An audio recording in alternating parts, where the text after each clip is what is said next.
Donc au final, vous utilisez, donc on avait choisi sinus, c'est le côté opposé sur l'hypoténuse dans la formule. Donc côté opposé à l'angle E, c'est GF, hypoténuse, c'est EF, GF sur EF, ça fait 3 sur 5. Vous tapez donc ensuite seconde sinus 3 sur 5 XZ, et vous trouvez l'angle E qui vaut 36,7 degrés. On va passer à la dernière figure. J'essaie de rajouter juste le chapeau là. Bon, ça rame un peu. Donc vous mettez un chapeau sur le E.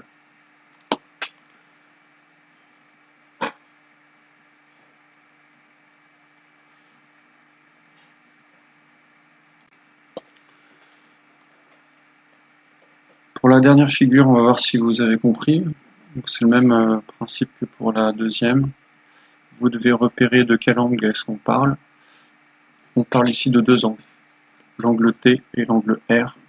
Donc il va falloir faire une fois pour l'angle T et une fois le même raisonnement pour l'angle R. Faites-le tranquillement l'un après l'autre, pas les deux en même temps. Donc on a l'angle T ici. Vous devez repérer quel est le côté opposé à l'angle T, quel est le côté adjacent et l'hypoténuse. Je commence par l'hypoténuse. L'hypoténuse, elle est là. Et on ne vous donne pas la mesure de l'hypoténuse. Voilà. Quand vous voyez, on vous donne la mesure de FT, ici, de RF, mais pas de RT. Ici, vous avez le côté adjacent, le côté grand A. FT, on vous dit qu'il mesure 8 cm. Et le dernier côté, c'est le côté RF, qui est le côté opposé, et qui mesure 5 cm. Alors pour cette dernière figure, par rapport à l'angle T, on veut calculer l'angle T, ici. L'hypoténuse, on ne la connaît pas. Donc quand je regarde l'étape 2, l'étape 3, quand on vous dit barrer le côté inutile dans la figure, le côté qu'on ne connaît pas, c'est le côté inutile. Du coup, je vais le barrer. Ça y est, c'est barré. Qu'est-ce qu'il nous reste? Il nous reste le côté opposé et le côté adjacent. Quelle est la formule qui parle de côté opposé et côté adjacent et qui ne contient pas l'hypoténuse? Donc ça, c'est la formule K contient hypoténuse, SO contient hypoténuse, c'est la toi qu'on va utiliser. Donc tangente. Tangente de quel angle? De l'angle T.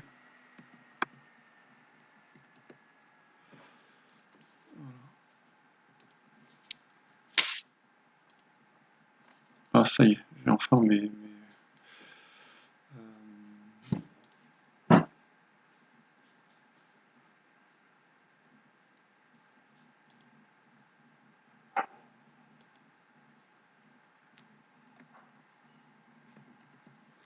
voilà, j'ai mon angle T qui apparaît correctement.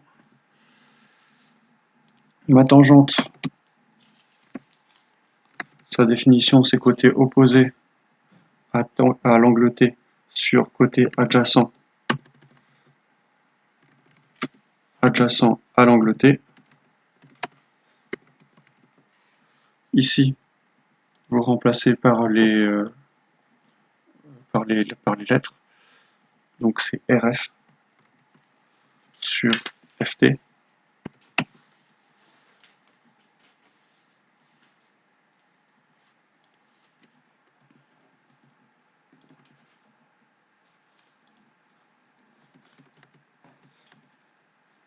Et RF sur FT, c'est égal à 5 huitièmes.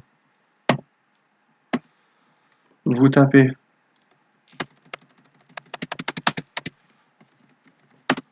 seconde, temps,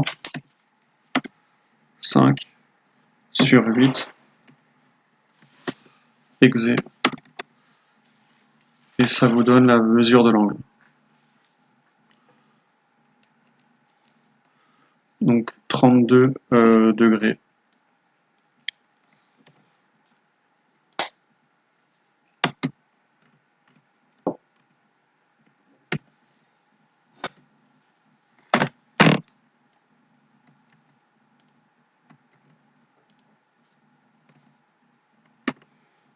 Arrondi au millième, n'importe quoi. 32 arrondi au... Bon, il ne précise pas l'arrondi dans l'énoncé, donc on met à l'unité, comme dans la plupart du temps. Voilà, pour trouver l'angle T. On va passer à la deuxième question. L'angle T, c'est fait. Hein. Maintenant, il faut trouver l'angle R. Donc, pour trouver l'angle R, j'efface mon arc de cercle. Et je vais passer à l'étape 1 pour l'angle R. À chaque angle, il faudra faire toutes les étapes. Étape 1, l'arc de cercle, c'est fait. Attention, le fait d'avoir changé d'angle, ça change aussi le vocabulaire des côtés. Le côté opposé devient le côté adjacent, et le côté adjacent devient l'opposé. Du coup, pour trouver l'angle R, c'est encore l'hypoténuse qu'on barre puisqu'on ne connaît pas sa valeur. Et on va encore, puisqu'on a barré l'hypoténuse, on barre encore cosinus, on barre encore sinus, et on garde tangente. Donc c'est encore tangente qu'on va utiliser. Donc je repars sur tangente. Cette fois, je vais parler de la tangente, mais cette fois de l'angle R.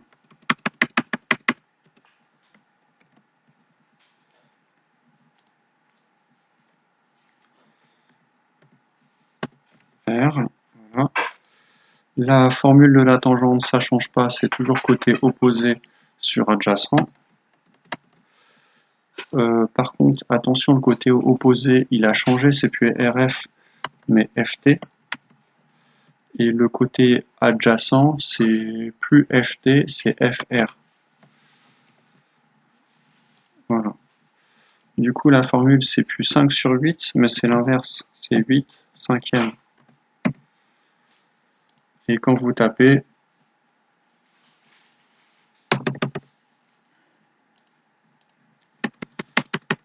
vous trouvez que l'angle R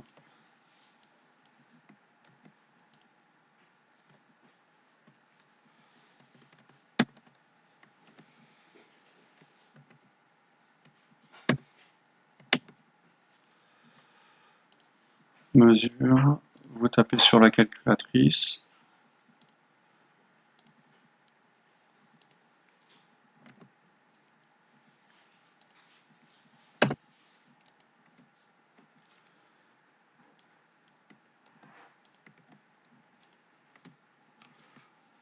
seconde temps, 8 sur 5. 57,99, donc ça fait 58 degrés. Voilà, fin de l'exercice 3. Cet exercice 3, c'est la moitié du chapitre en fait déjà. L'objectif de cet exercice 3, si on veut comprendre, c'est de calculer la mesure d'un angle connaissant deux longueurs dans un triangle rectangle. Donc pour faire un petit récapitulatif, vous devez suivre ces 4 étapes-là, c'est important. Vous suivez ces 4 étapes-là que je surligne en jaune. Vous devez 1. Faire un arc de cercle, vous devez vraiment tracer. Étape 2, vous devez vraiment repérer par des lettres A, O, H. Ça c'est l'étape 2. Ce que je surligne en jaune, c'est repérer les côtés opposés adjacents hypoténuse. Ça veut dire quoi? Sur la figure, vous devez mettre A, O, H. Je précise, hein. Il faut vraiment écrire AOH. Au début, en tout cas.